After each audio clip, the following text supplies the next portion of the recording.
বঙ্গোপসাগরে সৃষ্ট নিম্নচাপটি গভীর নিম্নচাপে পরিণত হবার পর আজ দুপুর নাগাদ পরিণত হতে পারে ঘূর্ণিঝড়ে, যা আঘাত হানতে পারে কাল সন্ধ্যায়। আবহাওয়া অধিদপ্তর বলছে যে সম্ভাব্য ঘূর্ণিঝড়টি দেশের দক্ষিণ পশ্চিমাঞ্চল উপকূল দিয়ে অতিক্রম করতে পারে। তাতে আশঙ্কা আছে ব্যাপক ক্ষয়ক্ষতির। বাংলাদেশের প্রচণ্ডতম ঘূর্ণিঝড় হয়েছিল 1991 সালে। ওই ঘূর্ণিঝড়ের সরকারি হিসেবে মারা গিয়েছিল প্রায় 1,38,000 মানুষ, আর ক্ষয়ক্ষতি হয় প্রায় 1 কোটি মানুষের।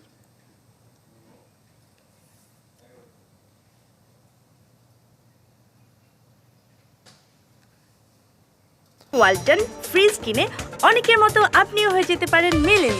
সেরা পণ্যের সেরা অফার। দর্শক, ঘূর্ণিঝড় প্রস্তুতির আরো খবর জানাতে বরগুনা এবং বাগেরহাট থেকে যুক্ত হচ্ছেন আমাদের সহকর্মী আবু জাফর সালেহ এবং আরিফুল ইসলাম। শুরুতেই যেতে চাই জাফরের কাছে। কেমন দেখছেন স্থানীয় প্রশাসনের প্রস্তুতি? এর আগের যে ঘূর্ণিঝড়গুলো হয়েছিল সেখানে ব্যাপক ক্ষয়ক্ষতি হয়েছিল বরগুনায়, এবার তারা কি আশঙ্কা করছেন? আসলে আবহাওয়া অধিদপ্তর থেকে যে ঘূর্ণিঝড়ের যে সংকেত দেওয়া হয়েছে, যে আসলে সম্ভাব্য যে ঘূর্ণিঝড়ের, আসলে আমি যদি বলি বরগুনার উপকূলে এখন পর্যন্ত সেই প্রভাবটি আসলে তেমন পড়েনি। তো গতকালকের চেয়ে আজকে আকাশে কিছুটা হালকা মেঘ দেখা গেছে, এছাড়া আসলে তেমন একটি প্রভাব পড়েনি।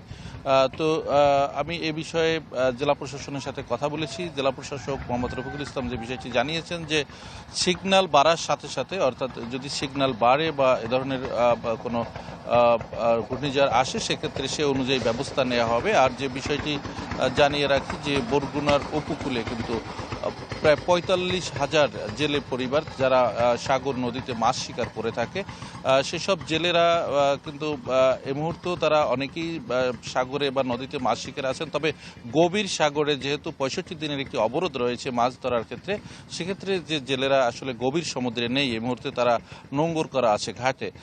আর আপনি যে বিষয়টি বলেছেন যে এর আগের যে ঘূর্ণিঝড়গুলো রয়েছে বা ঘূর্ণিঝড়গুলো হয়েছে, সেক্ষেত্রে কিন্তু আপনাকে জানিয়ে রাখি বরগুনার উপকূলে কিন্তু বরগুনার পায়রা, বিষখালী, বলেশ্বর 3টি নদী রয়েছে। 3টি নদীর চারপাশে 805 কিলোমিটার বেড়িবাঁধ রয়েছে। সে বেড়িবাঁধের বেশ কিছু পয়েন্ট কিন্তু ঝুঁকিপূর্ণ। এখনও পানি উন্নয়ন বোর্ডের হিসাবে প্রায় 4 কিলোমিটার বেড়িবাঁধ কিন্তু খুবই ঝুঁকিপূর্ণ, এবং সেখানে কিন্তু ভাঙ্গা বেড়িবাঁধের বেশ কিছু ঝুঁকিপূর্ণ পয়েন্ট রয়েছে। যদি সেই ঘূর্ণিঝড় আঘাত হানে এবং যদি পানির উচ্চতা বৃদ্ধি পায়, তাহলে কিন্তু এই যে ভাঙ্গা বেড়িবাঁধ দিয়ে পানি ঢুকে কিন্তু লোকালয়, বসতবাড়ি প্লাবিত হওয়ার আশঙ্কা রয়েছে, এবং সেক্ষেত্রে বড় ধরনের যদি কোনো কিছু হয়, সেক্ষেত্রে কিন্তু প্রাণহানির আশঙ্কা উড়িয়ে দেওয়া যায় না। তো সর্বোপরি যে অর্থাৎ কিভাবে কত দূর বা সে ঘূর্ণিঝড়ের মাত্রা কতটুকু হয়, সেটির অপেক্ষায়। এই ছিল বরগুনা থেকে সর্বশেষ। জাফর, আপনাকে ধন্যবাদ। দর্শক, এবার যেতে চাই আমাদের আরেক সহকর্মী আরিফের কাছে। উপকূলবর্তী জেলাগুলো সব সময় ঘূর্ণিঝড়ের সময় একদম বিপদসীমার মধ্যে থাকে। বিষয়টি নিয়ে বাগেরহাটে কি ধরনের প্রস্তুতি দেখছেন? স্থানীয় প্রশাসন সাধারণ মানুষকে সতর্ক করছে কিনা? দেখুন, গতকালকে আমরা যখন জানিয়েছিলাম সকাল থেকেই দর্শকদের যে আবহাওয়া বিরাজ করছিল, আজকে কিন্তু ঠিক একই রকম দেখা যাচ্ছে। খুব ভোর থেকেই কিন্তু এখনো যে ওয়েদার দেখা যাচ্ছে, খুব হাস্য উজ্জ্বল রোদ। তো আমি সাধারণ মানুষের সাথে কথা বলেছি, তারা যেটা জানিয়েছে যে তারা এখন এই ঝড়ের খবর জানেন না, এবং তারা এটা বলেছে যে যখন বৃষ্টি শুরু হয়, বাতাস শুরু হয়, তখন তারা মনে করে যে ঝড় হতে পারে। তখন যদি প্রয়োজন মনে করে, তখন তারা আশ্রয় কেন্দ্রে যেতে পারে। আর এখনো পর্যন্ত প্রশাসনের পক্ষ থেকে এখনো পর্যন্ত সতর্ক করতে দেখা যায়নি উপকূলীয় বিভিন্ন এলাকায়, মংলা, শরণখোলা, মোড়লগঞ্জ সহ বিভিন্ন এলাকায়।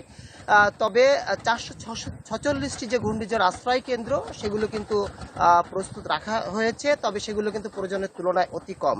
শুধু তাই নয়, সুন্দরবনের কথা যদি আমি বলি, সুন্দরবনে কিন্তু এখন 65 দিনের ইলিশ অবরোধ রয়েছে। সেক্ষেত্রে অনেক জেলেরা কিন্তু ওখানে নাই। তবে শরণখোলা রেঞ্জে কিছু লোক প্রশাসনের চোখ ফাঁকি দিয়ে কিন্তু তারা সাগরে মাছ ধরছে বলে আমরা খবর পেয়েছি। তাছাড়া বনে যে মৌয়াল এবং বাওয়াল যারা রয়েছে, তারা কিন্তু সুন্দরবনে রয়েছে, তারা কিন্তু এখন অনেকেই জানে না যে এই ধরনের একটা ঝড় আঘাত আনতে পারে। এই ছিল সর্বশেষ বাগেরহাটের। আরিফ, আপনাকে ধন্যবাদ। দর্শক, ঘূর্ণিঝড় রেমাল নিয়ে প্রস্তুতির সবশেষ খবর জানাতে যুক্ত হয়েছেন আমাদের সহকর্মীরা।